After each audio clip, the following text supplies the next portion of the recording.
বিসমিল্লাহির রহমানির রহিম। আমার আজকের রেসিপি হচ্ছে হাতে মাখিয়ে ছোটো মাছ রান্না। এর জন্য আমি কিছু ছোটো মাছ কেটে ধুয়ে রেডি করে নিয়েছি। এখন আমি একটি কড়াইতে কিছুটা পরিমাণে পেঁয়াজ কুচি,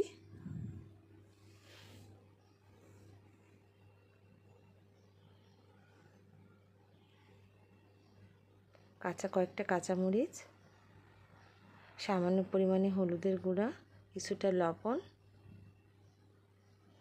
সামান্য মরিচের গুঁড়া,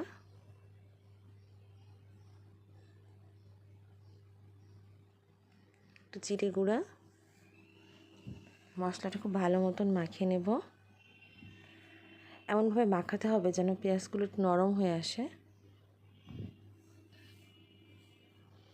এখন আমি পেঁয়াজের মশলার সাথে মাছগুলো খুব ভালো মতো মাখিয়ে নেব।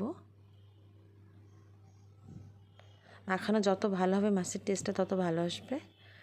এখন আমি হাত ধোয়া পানিটার মধ্যে দিয়ে দিলাম, কিছুটা সয়াবিন তেল দিয়ে দিয়েছি।